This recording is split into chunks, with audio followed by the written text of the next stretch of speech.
A gente sabe que Siegfried quase deitou definitivamente todos os cavaleiros. Seiya, Shiryu, Yoga, Ikki, cara, o cara não teve dó de passar o rodo em quem que seja diante de sua presença. Porque o Siegfried, ele era um cara que mostrava imponência, poder, estatura. O cara empunhava respeito, galera, exatamente. Não é à toa que ele se orgulhava de seu nome, de seu status de ser o guerreiro deus mais poderoso da mitologia nórdica. É claro que o protetor número 1 da grande Hilda. E aí, galera, eu vou falar pra vocês, os nossos guerreiros, para poder passar adiante, teria que deitar o próprio Siegfried. E não foi exatamente isso que aconteceu, porque Siegfried ele veio para somar. Ele veio para colocar um ponto definitivo. E ele veio para resolver os problemas. E ele quase conseguiu, galera. O cara, ele só perdeu por um motivo. E eu vou explicar aqui para vocês agora. Então vamos dar um pulinho lá para saber um pouquinho desse clássico.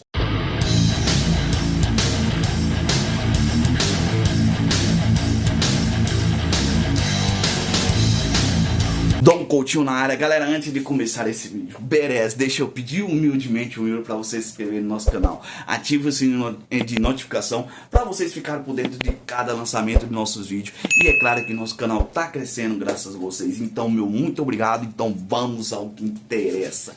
Siegfried, galera, é o cara da vez. Eu jamais imaginaria que existiria um outro cavaleiro que fosse capaz de deitar todos os nossos cavaleiros do Zodíaco de uma única só vez, além do Saga.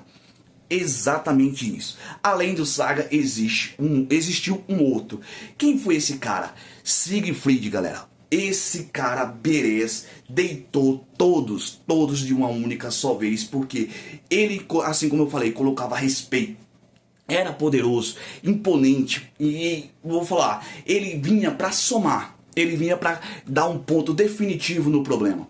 Além, claro, né, dos próprios guerreiros passar por diversos desafios, como Hagen, Fenrir, Alberich, Bado, Shiro, cara, nenhum deles se compara ao Siegfried. Siegfried, galera, é um cara que botava respeito só de estar presente ali diante dos nossos cavaleiros. Porque Siegfried é representado como a reencarnação de Hade, da mitologia nórdica. Conhecido por sua invulnerabilidade, depois de ter matado o dragão Fafnir, ao se banhar com o seu sangue do dragão, ao se banhar com o próprio sangue do dragão, ele quase se tornou imortal. Ele só não se tornou imortal por causa de um pequeno detalhezinho. Por causa de um pequeno detalhe, ele não se tornou imortal. Então, o que acontece? Se não fosse esse detalhe, de fato, ele seria imortal, né? Então, isso aí a gente foi conhecendo um pouco a história de Siegfried no decorrer da luta. Por quê?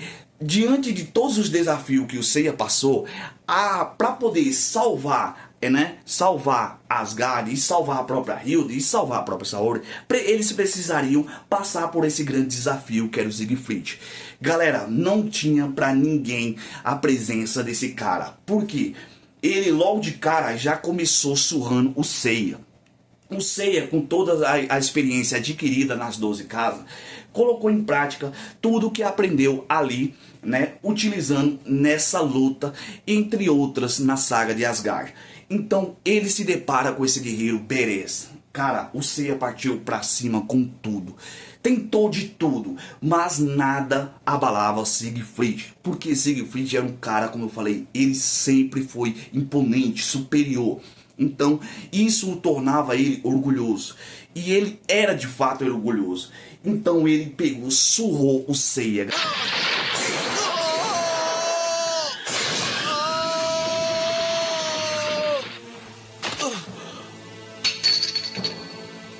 Galera, surrou sem dó. Sem dó. E aí a gente viu que foi chegando o Shun e depois chegando o Yoga.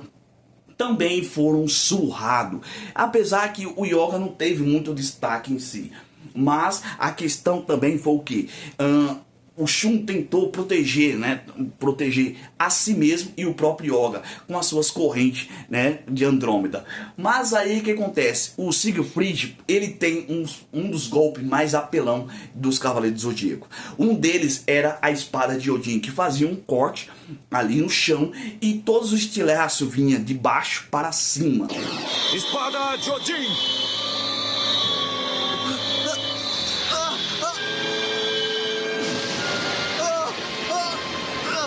Então, isso de fato cortava o oponente como se fosse verdadeiras facas, espadas. Então, a gente lembra que lá no começo, né, lá quando o Shun alertou que a sua defesa ela era tão poderosa quanto qualquer outra defesa que existia no mundo de Cavaleiros do Zodíaco. E aí, contra o Siegfried, a gente viu que não é bem assim que funciona.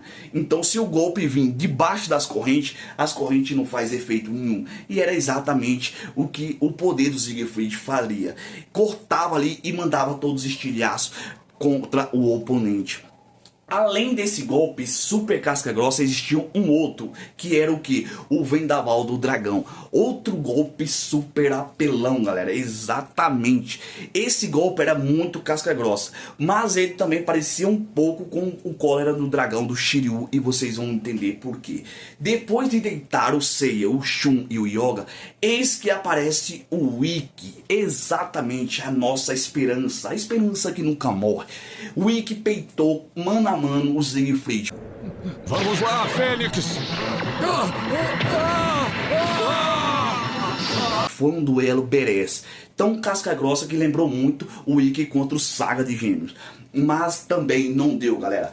O Ikki, ele tentou de tudo. Ele foi implacável para cima do próprio Siegfried. Mas o Siegfried mostrava muita soberania, se mostrava muito superior ao próprio Ikki. E é claro, dando chance para que o Ikki pudesse ali mostrar os seus melhores golpes e até mesmo as suas melhores artimanhas.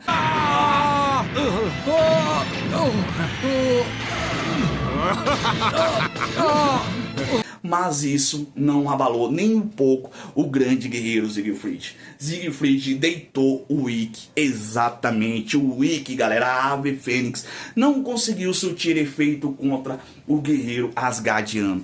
Então eis aí que surge o dragão, uma luta de dragão para dragão. Shiryu versus Siegfried, galera, outro duelo épico. Muito épico e insano, porque foi um duelo até, digamos, mano a mano. É claro que o Shiryu estava em desvantagem por conta da sua armadura que ele não tinha. Mas o Siegfried, considerando isso, respeitou o Shiryu por ser, né, um guerreiro à altura, para poder encarar o próprio Siegfried, uma luta de dragões. Quer dizer que você é o famoso Shiryu de dragão? Nem sequer está usando armadura? Então ali a gente viu que o Vendaval do Dragão, ele tinha de fato uma fraqueza. Quando ele aplicava esse golpe, ele baixava a sua guarda. E o seu peito, no caso o seu coração, ficava exposto. Por milésimo de segundos ele ficava exposto. Igualmente ao Shiryu quando vai transferir o Cólera do Dragão. E foi ali que o Shiryu deu essa sacada. Opa! É ali que está o ponto fraco. Então digamos que a luta do Shiryu contra Siegfried foi simplesmente para poder achar uma fraqueza desse guerreiro tão casca grossa. E ele conseguiu. Ele conseguiu achar o ponto fraco do Siegfried. Ou seja, o lado oposto, né, da folha que tinha caído, né, nas suas costas. Enquanto o Siegfried se banhava com o sangue do dragão, uma folha caiu, né, nas suas costas, no seu ombro. Então ali foi o ponto fraco do Siegfried. Então no lado oposto, no caso seria o coração.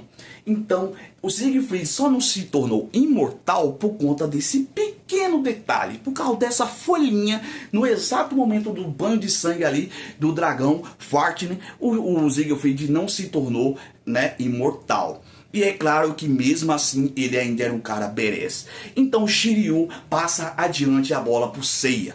E é claro que o Seiya, vendo isso, ele parte pra cima com tudo pra tentar derrubar o Siegfried. Mas em meio a essa luta badass, existe também uma luta, digamos assim, de diálogo. Uma luta psicológica pra tentar abrir os olhos de Siegfried. Pra mostrar que Siegfried estava lutando por uma causa errada. Quando o cara ele luta por uma causa que ele acredita que está certo, nada no mundo vai conseguir fazer com que ele pense diferente. Então ele acreditava que a Hilda, de fato, ela estava certa. A causa da Hilda era verdadeira. Então, além disso, além do próprio Seiya alertar o Siegfried que ele estava no caminho errado, a Freya também alertou o Siegfried sobre a mudança que a Hilda teve depois de começar a usar o anel de Nibelung dado pelo Poseidon. E em meio a essa luta psicológica, houve muito diálogo e houve muito acerto. E eis aí que aparece o Sorrento, exatamente, Sorrento de Cirene, o cara que estava por trás de tudo que estava acontecendo daquela luta badass e por todo o caos que estava acontecendo em Asgard. Por quê? Poseidon era o cara responsável por controlar a Hilda. E o Siegfried, vendo isso, ele desfere um golpe contra si mesmo, dando a esfera para o próprio Seiya. E nisso ele começa a abrir os olhos de que a Athena de fato era a verdadeira razão, né? O verdadeiro motivo para eles continuarem vivos. Por quê? A Hilda estava no caminho errado. Então Siegfried, vendo isso, ele passou a lutar a favor da Athena. Então é aí que ele parte para cima do Sorrento com tudo. E é claro que antes disso o Sorrento, né, tocando aquela flauta, tudo, fez com que o Siegfried estourasse seus próprios tímpanos. Mas mesmo assim o grande guerreiro não desistiu. Partiu para cima do Sorrento com tudo, transferindo contra si um golpe do qual sacrificaria ele mesmo, mas levando consigo o Sorrento. Então, de fato, galera, Siegfried, ele só morreu porque ele se sacrificou. Porque nenhum dos cavaleiros, nenhum, Seiya, Shiryu, Yoga, nenhum deles conseguiu deitar o Siegfried. Dá pra vocês terem noção do poder do cara? O cara, ele só perdeu a luta porque ele se sacrificou tentando matar o Sorrento.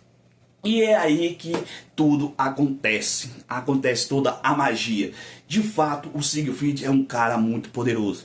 Ele surrou badassmente todos os cavaleiros. Ele humilhou Seiya, humilhou Shiryu, humilhou Ikki, humilhou todos, cara. Sozinho, e ainda assim partiu pra cima de um general marinho, o próprio Sorrento, que é um dos caras mais casca grossa da elite de Poseidon. E ali a gente viu o desfecho final do grande Siegfried se sacrificando para tentar salvar Asgard e salvar a sua própria Hilda, tirar ela do controle do anel Nibelung. E de fato Siegfried acaba morrendo porque ninguém conseguiu destruir o cara a não ser ele mesmo. E vocês curtiram esse episódio? Vocês curtiram essa saga tão memorável? Eu vou falar pra vocês, é uma das melhores, galera. Uma das melhores. E Siegfried conquistou muito o respeito de muitos fãs e até hoje é admirado pela sua imponência, pelo seu poder, que o cara era insano. O cara estava em outro nível. Não é à toa que ele era considerado o estrela alfa. Era o cara por cima dos caras, né? Então, de fato, Siegfried era o grande deus dragão. Então comentem aí se vocês gostou desse episódio memorável e coloca aí qual foi a melhor parte, que eu vou deixar coraçãozinho. Então não saia do vídeo sem se inscrever, que é muito importante, ajuda demais. E deixa seu joinha para o YouTube indicar para mais gente. Beleza, galera? Então tá entregue mais um vídeo. Meu muito obrigado a todos vocês. Fiquem com Deus e até a próxima. Fui!